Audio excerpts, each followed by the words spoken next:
Senator from Georgia.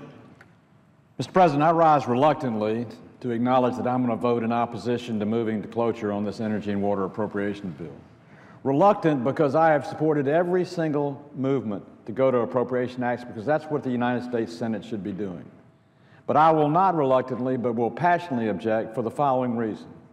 Included in this energy and water report is language that was circuitously placed into the bill which would disadvantage my state of Georgia and show a preference to other states that surround us.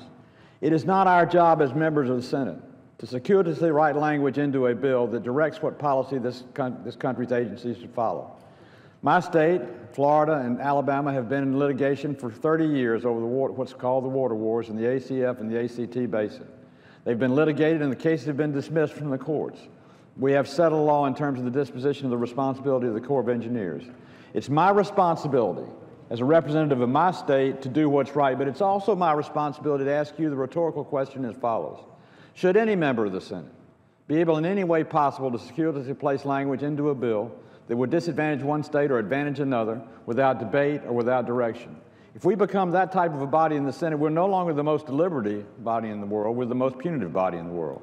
So I appreciate the job the Energy and Water Subcommittee has done on writing this bill. I appreciate the appropriations that benefit the state of Georgia. But I do not appreciate the use of an appropriations bill to direct the actions of the Corps of Engineers to disadvantage my state and advantage another state without debate, without any degree of direction, and in total conflict with the court's decisions of the past. So I reluctantly will vote no on moving forward on cloture until we remove this language from the underlying bill. And I yield to the Senator from Georgia, Senator Perdue. Thank you, Senator. The bill before us, the Energy and Water Development Appropriations Act of 2015, is an important bill. And Senator, I appreciate your leadership in this matter. I hope that this bill can be considered again in the near future, but under different circumstances, Madam President. This bill currently contains language, as you just heard, that would prevent the Army Corps of Engineers from updating the water control manual for the Alabama-Coosa-Tallapoosa River system.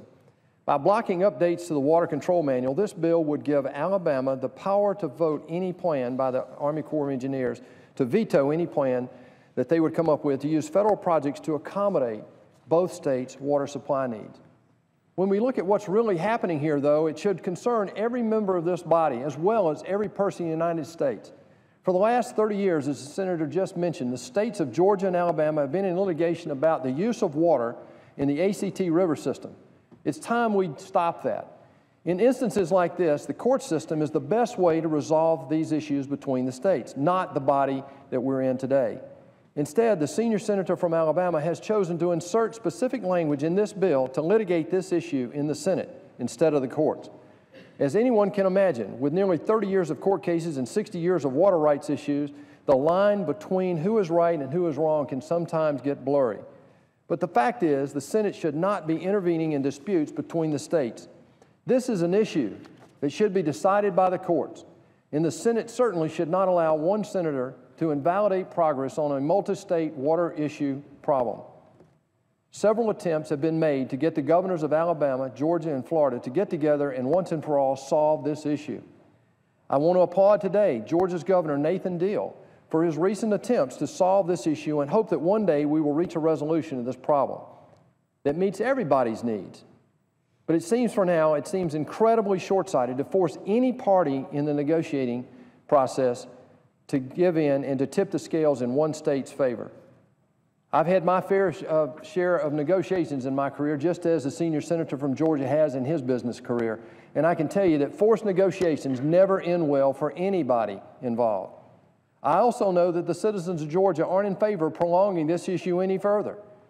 And I know, Senator, that many of our colleagues in Georgia and many of our colleagues here don't like to be forced to decide issues between the states that they don't represent.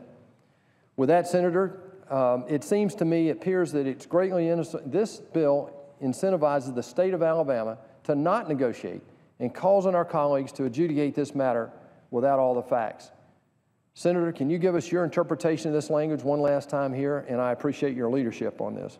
Well, I thank you for your leadership. And without reservation, the language benefits one state to the detriment of another.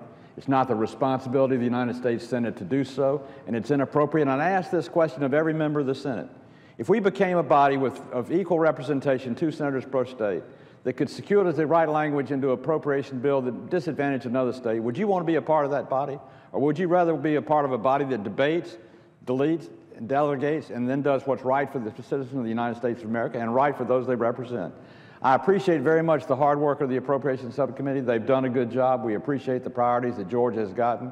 But I don't appreciate a body or the attempt to make this body a court of arbitration between somebody with seniority or somebody with cash versus somebody without, or somebody with a preference versus somebody without. We need to get back to the business of debating and doing what's right for America and not disadvantaging our neighbors or advantaging ourselves over someone else, other than to negotiate what's right for the country and what's right for the people we represent. And I commend the senator from Georgia and appreciate his full-hearted support in this, and would ask every member of the Senate to vote no on moving forward on the energy and water appropriation until the language advantaging one state over another is removed.